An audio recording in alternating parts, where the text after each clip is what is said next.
Imagine it's 6 p.m. The house is loud, not the normal kind of loud, the chaotic kind.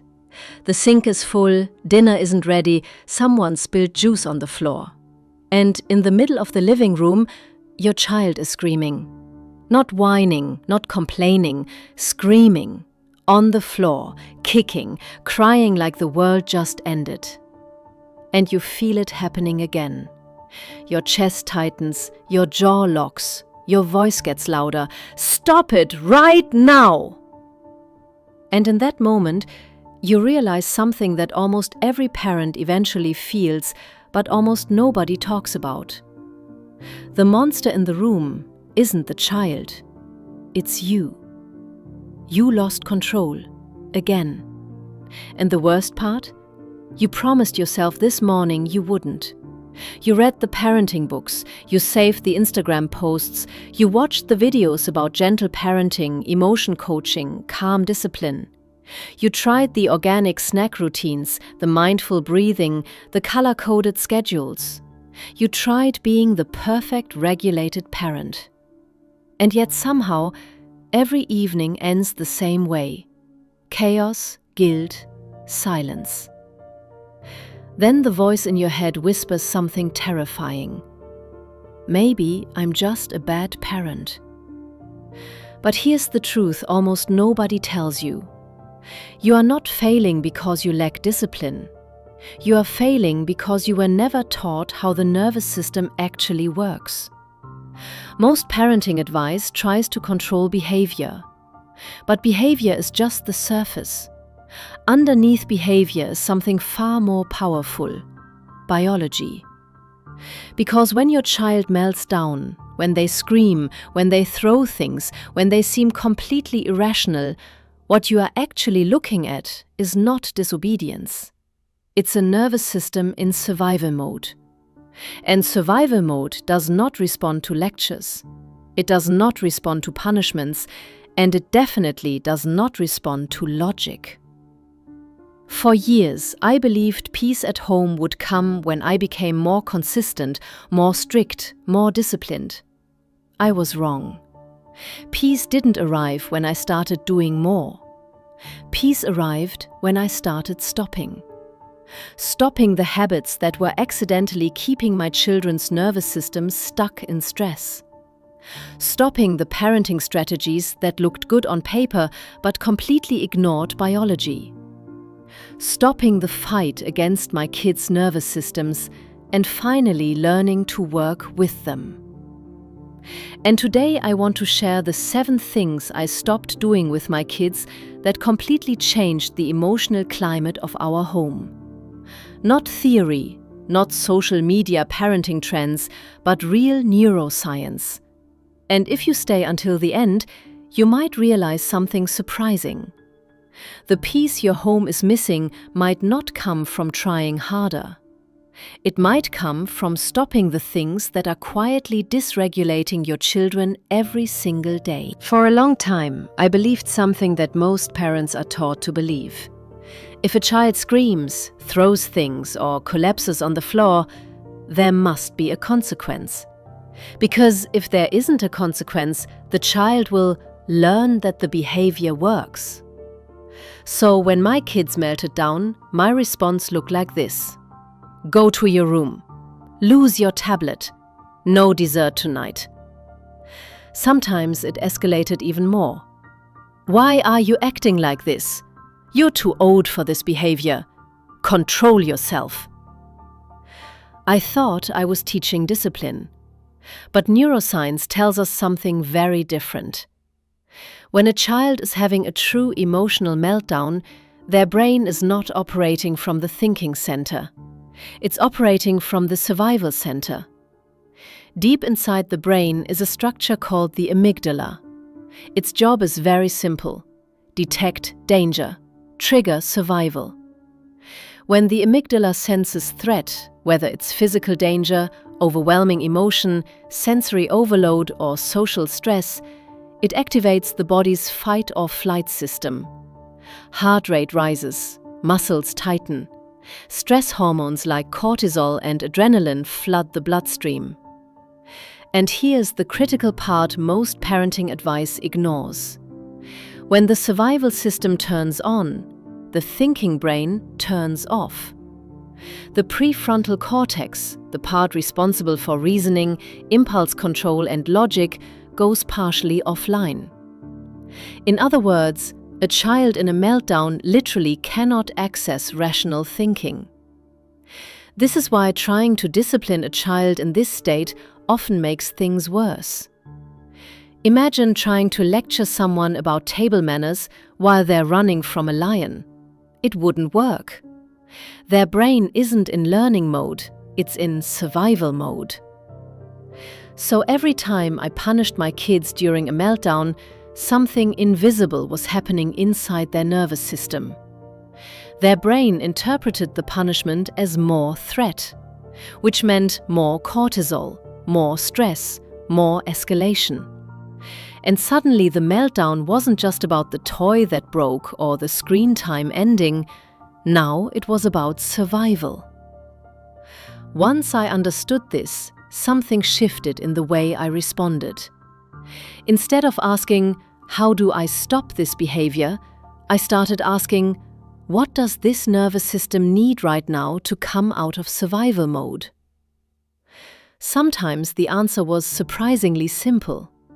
Lower my voice. Sit on the floor instead of standing over them. Slow my breathing. Stay physically close without forcing eye contact. Say fewer words. Because a regulated nervous system is contagious. This is called co-regulation.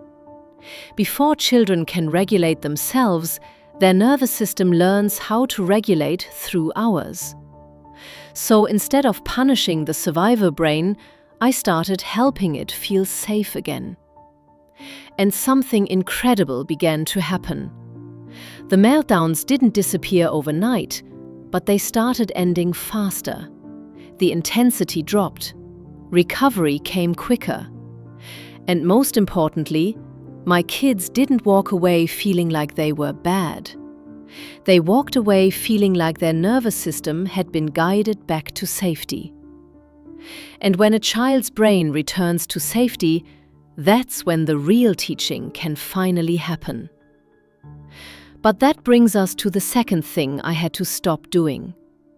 Because even when parents try to stay calm during meltdowns, many of us make another mistake that accidentally keeps the nervous system stuck in stress. After I stopped punishing meltdowns, I thought I had figured it out. I would stay calm. I wouldn't yell. I wouldn't threaten punishments. Instead, I would explain. A lot. I became the parent who tried to reason through every emotional storm. You need to calm down so we can talk about this. Listen, throwing things won't solve the problem. If you would just use your words, we could fix this together. And when my kids kept crying or screaming, I explained more. Longer explanations, better explanations, more patient explanations. But nothing changed. Sometimes it even made things worse. My child would start yelling louder or covering their ears or screaming something like, "Stop talking!" At the time it felt disrespectful, but neuroscience explains exactly why that happens. When a child is under stress, the brain shifts energy away from the prefrontal cortex, the part responsible for reasoning, understanding language complexity, and processing logic. Instead, energy flows into the limbic system, where emotions and survival responses live. This means something extremely important for parents. When a child is dysregulated, their brain cannot process complex language. In fact, research on stress and cognitive processing shows that when cortisol levels rise, the brain's ability to interpret verbal information drops dramatically. So when parents start giving long explanations during a meltdown, what the child actually experiences is verbal overload. It's like trying to read a textbook while someone is blasting an alarm siren next to your head. Your brain simply can't process it. This is why kids in meltdown mode often react by shouting things like, "Stop! Leave me alone!" Or they simply scream louder. Not because they're trying to manipulate you, but because their nervous system is overwhelmed. And every extra sentence feels like more pressure. Once I understood this, I realized something uncomfortable. Most of my calm explanations weren't actually helping my kids regulate. They were helping me feel like I was doing good parenting, but my child's nervous system didn't need a lecture. It needed simplicity. So I changed the way I communicated during emotional storms. Instead of long explanations, I started using short regulatory phrases. Things like, "I'm here," "You're safe," "I know this feels big." That was really frustrating. 4 or 5 words, that's it. No speeches, no lectures, no long moral lessons, just signals of safety and understanding. Because language during dysregulation isn't about teaching, it's about stabilizing the nervous system. Once the nervous system calms down, then the brain can think again. And that's when conversations become powerful. Later that night or the next morning, when the prefrontal cortex is fully online again, that's when you can talk about choices. That's when kids can reflect. That's when learning actually sticks. And when I stopped trying to teach life lessons in the middle of emotional storms, something surprising happened. My kids actually became more open to listening later, because they no longer associated my voice with pressure during distress. But stopping the lectures revealed another uncomfortable truth about parenting. Many of the moments we interpret as disrespect are actually something very different. And learning that was the third thing I had to stop doing. This one was hard for me to admit. For years, I believed something that many parents believe. When a child rolls their eyes, slams a door, talks back, or yells, "I hate you," that's disrespect. And disrespect in most parenting frameworks demands one thing: correction.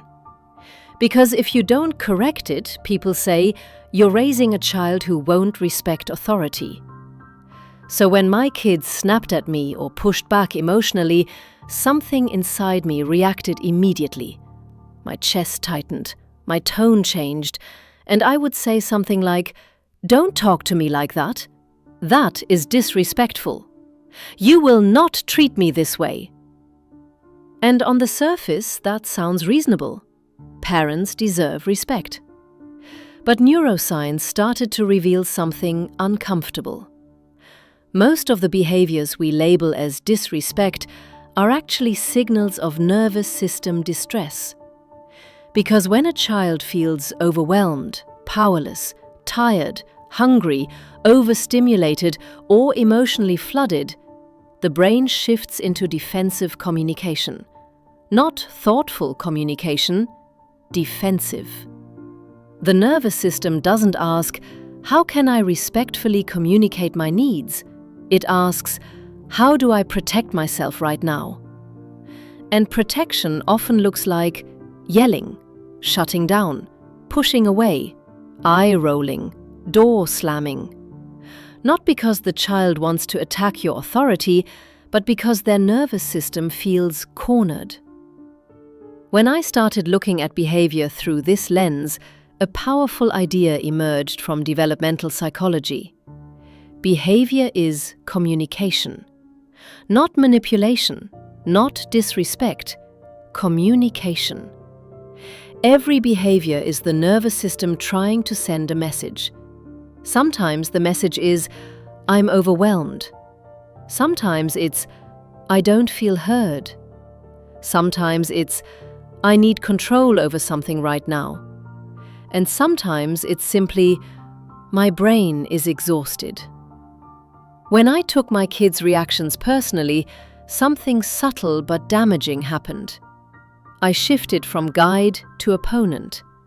Suddenly it became a power struggle. Me defending my authority, them defending their autonomy. And power struggles almost always escalate nervous systems. But when I started interpreting behavior as communication instead of disrespect, my response changed. Instead of reacting immediately, I started getting curious. Not in a fake therapist voice, but in a calm, grounded tone. Sometimes I would say, "Something big is going on inside you right now," or "That sounded really angry," or even just, "Hey, talk to me." And interestingly, when kids don't feel like they're about to be punished for expressing emotion, they often reveal the real problem. Sometimes it had nothing to do with what I thought. A bad moment at school, a friendship issue, too much stimulation during the day, or simply being completely exhausted. Once I stopped taking every emotional reaction as a personal attack, something remarkable happened. The power struggles started fading. Not because my kids suddenly became perfectly respectful, but because their nervous systems no longer felt like they were constantly in a battle for control. And when the nervous system stops fighting, cooperation starts appearing in places where conflict used to live. But even after I stopped punishing meltdowns, stopped lecturing during emotional storms, and stopped taking reactions personally, there was another mistake I was still making. One that almost every parent has tried at least once: forcing calm. And that leads to the fourth thing I had to stop doing. Almost every parent has said this: calm down, stop crying, take a deep breath. But here's the problem: calm cannot be forced. When a child melts down, their body is full of stress energy, cortisol, adrenaline, muscle tension. Their nervous system is preparing to fight or run. Telling that body to just calm down is like telling someone running from a lion to sit still. The body needs to release the energy first. In neuroscience, this is called discharge. Kids discharge stress through movement, jumping, crying, stomping, shaking their body. When I stopped forcing calm and instead allowed safe release, meltdowns started ending faster. Because regulation isn't about stopping emotion, it's about helping the nervous system move through it. Many meltdowns don't start with behavior, they start with overload. Think about a normal day for a child. Bright lights, loud classrooms, constant transitions, screens flashing non-stop. To a developing nervous system, that's a lot. By the end of the day, the brain is already full. So the meltdown at 6 p.m. isn't about the toy, it's the final drop in an already full cup. When I understood this, I changed the environment instead of just correcting behavior. Less screen time before bed, dimmer lights at night, more quiet transitions. Small changes, but they lowered the baseline stress in my kids' nervous systems. And when baseline stress drops, meltdowns lose their intensity. Here's the truth most parenting advice skips. Your nervous system sets the tone of the entire house. There's a concept in neuroscience called the window of tolerance. Inside that window, the brain can think, listen, and regulate emotions. Outside that window, the brain moves into fight or flight or shutdown. Parents have this window too. When we're tired, overwhelmed, or stressed, our window shrinks. So a small problem suddenly triggers a huge reaction. Kids sense this instantly, through tone of voice, facial expression, body tension. Their nervous system reads it as danger, and dysregulation spreads. But when the parent slows down first, breath softens, voice lowers, body relaxes, the child's nervous system often follows, because regulation is contagious. For a long time, I thought peaceful homes meant no emotional storms. But neuroscience shows something surprising. The messy moments are often when the brain is most ready to change.